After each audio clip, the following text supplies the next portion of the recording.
a shepherd's heart, a guiding light.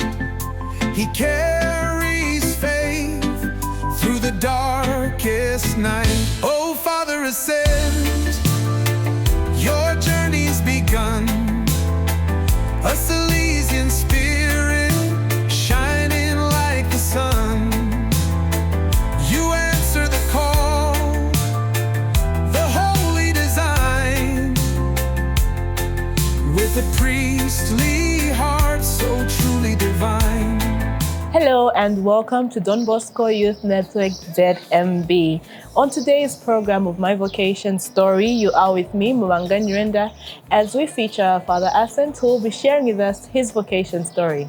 Now, My Vocation Story is a program where we feature individuals who are living their vocation, and of course, be it religious life, the laity, or priests. So we are going to hear from Father Acent and what he has to share with us on his vocation story. It might inspire you on your vocation. Hello, Bambo, and of course, welcome to our program. Thank you so much, and thanks for having me here. Okay, thank you so much for having us here at the Post Novitiate. Okay, so maybe just to share with our viewers out there, who is Father Acent? Well, Father Acent is a Salesian priest from Malawi, a northern part of Malawi. Yes. In a place called Mzuzu. Okay. If you haven't been in Mzuzu, then you haven't been to Malawi. Okay, all right, that is very nice to hear. So maybe just to hear more about where this journey or this decision of becoming a priest came from, could you share with us, when did you first start thinking to say, I think I want to join the vocation of priesthood? Well, if I'm to trace back in time, I can't really remember the date and the exact year that I had this desire in me, but I remember the events that surrounded the decision to become a priest. Okay. So I remember it was just right after my high school. Then when I went for a year of study at the university, it was during the holiday time of that year when I was in Mzuzu University that I decided maybe if I would try something different. Okay. Yeah, and it wasn't even me. The journey didn't start with me. It was for a friend whom I was escorting who was going to become a priest. Okay. Unfortunately, it ended up to be me who joined rather than him. Rather than him. Yeah, exactly. Okay, so all right. that is maybe it's way back in 2009. Yeah. Wow, okay, so that's it's been a very, very long journey then. So maybe just to find out with you, have there been any struggles that you might have faced or challenges when you started this journey to say, like you mentioned, say maybe you were escorting a friend? Was there at a point, okay, these were some struggles that I've been through on this journey or this vocation? Well, there have been a lot of struggles. It's been a journey full of struggles also. Yes. From the very moment, first of all, it was the struggle of the uncertainties, where I don't know if I was sure if really this is what I want. I don't remember at one point I was not so much certain if I'm doing it because it's a calling or I'm just doing it because I have found myself along the way, or maybe because it's just I'm motivated by other interests. Yes. So that was a big challenge to find out the certainty. But as you move on, you find out that you can't really draw a clear line of certainty that this is your life. You just have to embrace it with grace, and also you make a firm decision and you move forward. That was the great challenge I had made. And also another challenge I have made is the challenge of moving up and down from the different places. Yes. Always creating new friends, always creating new people, and learning how to deal with people of different kinds, different culture, different mentalities. Yes. I know coming from Malawi and of course being here in Zambia, we obviously consider ourselves as sister countries, but were there any maybe struggles, or was there a time, or how did the family react to say, I'm now joining maybe priesthood, and now being a Salesian, of course, you guys are more of missionaries and you're not always to say in one country, and being part of the ZMB, it's not that you're always here in Zambia or you're in Malawi, you're sent to other places. Yes. It's been a very interesting journey. It's been a journey of discovery, learning, and also meeting new people of different kinds, different mentalities, different cultures, perspectives, of which it has been a journey towards a greater maturity for me. And moving away from home to all the other different countries I've been, or different areas that I found myself in, it has been always for me a blessing that I consider it. And at the same time, it has been a task, it has been a challenge. Yes. Because you have to always learn something new. You never know sometimes people whom you're going to stay with. Sometimes people don't understand you exactly as the way maybe you're communicating yourself, or maybe your way of living sometimes differs to other cultures. So you have to make a lot of adjustments, and also you have to make a lot of self-sacrificing from yourself, so that you can fit in and also people can accept you. Okay. But all in all, it's been an interesting journey. Yeah. Okay. Would you be able to also share with our viewers just maybe if you can still remember like how the years started, how it's been, or maybe how many years you're celebrating right now in priesthood? In the priesthood, I've not even finished yet the years. I think this is my the 8th month. Wow, very nice. I was just ordained last year. Yes. In July Okay. 28th. All right. But the whole journey as a Salesian, it began as an aspirant from Kota in the other community which we have in Malawi. Yes. Yeah. Then after that, I came to Chingola for pre-novitiate. Then after that, I was here in this house where we are. Yes. By then, it was a novitiate. Okay. Yeah, so we are here as novices. When after I made my profession here, we went to do our philosophical studies in Tanzania, in Moshi. And there is where I spent most of my formation life. Because after I finished my studies in Moshi, then I had to go back to Kenya for some studies. Then I had to come back to Moshi to continue. Then after I finished my practical training in Tanzania, is when I went now for my theological studies. Okay. So, of course, I don't know if I could say being new to the priesthood, what would you say have been the highlights of this Salesian journey that you've started, you've been in? The highlights is been, for me, every time I find myself moving up to another different location, to have different occupations, responsibilities, it becomes like another highlight.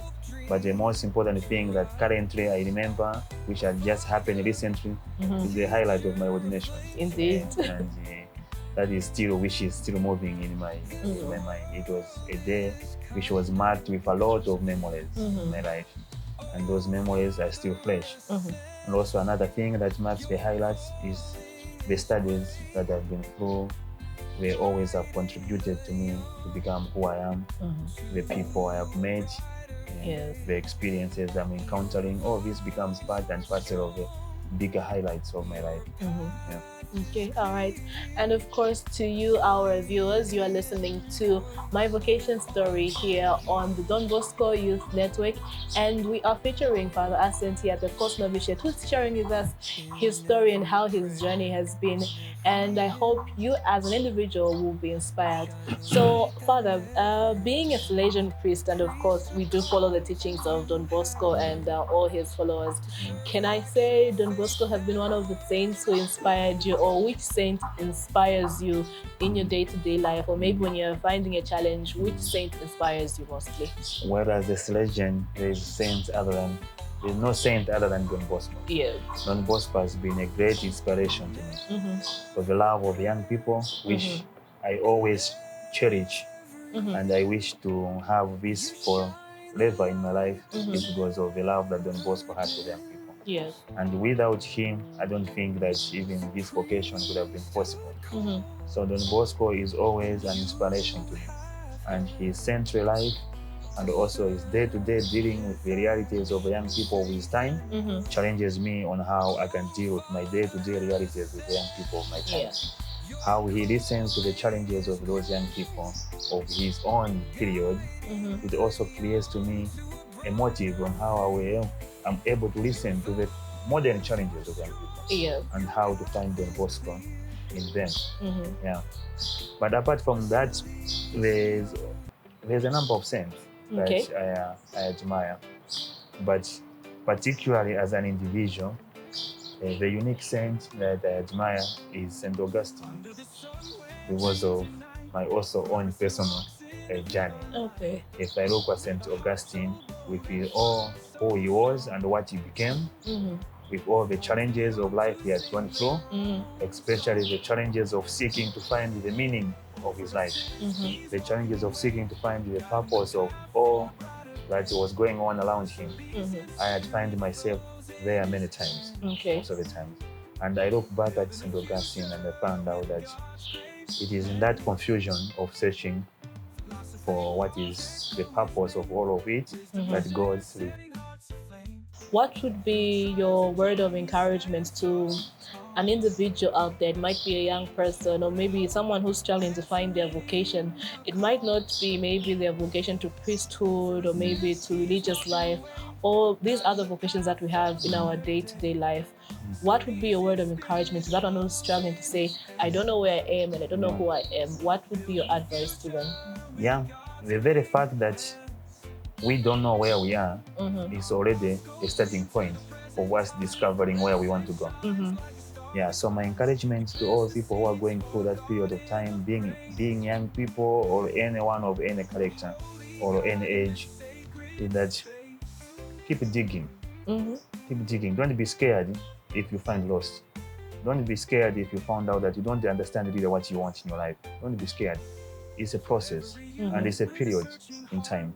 And no one really can be sure at any point of your life that you have absolutely found what you are looking for. Is we jump into the leap of faith. We dive in, we trust God's call, God's providence in us, and we make firm decisions and we become committed to them. Then we pave our way. And with God's grace, somehow, the light will happen on the road. Yeah. Okay, thank you so much, Father. So now, of course, to the young person out there, to that youth, it would be incomplete as a Salesian priest not to talk to those young people. This year, we are celebrating our Jubilee of Hope, and of course, we're trying to find hope in the different aspects of life. And we do have a strainer that says Anchored in Hope, pilgrims to the young people for the Salesian community, but also celebrating our 150 years since the first expedition.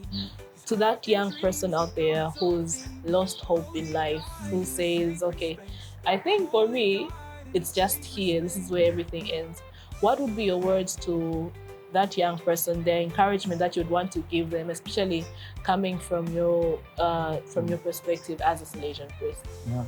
Well, it's just so coincidence, but a good coincidence that the strain of this year and the Jubilee year, they are all of them talking about hope, yes. Which is a very good and well divined, arranged coincidence, which means that there is a need to look at this element in this modern society, especially now, in which the element of hope at every individual level is supposed to be assessed and go back and analyze what is hope for you. But for the young people, if you have come across the strainer, which in the congregation at this time we are going and reflecting upon it, there are most interesting questions that strainer.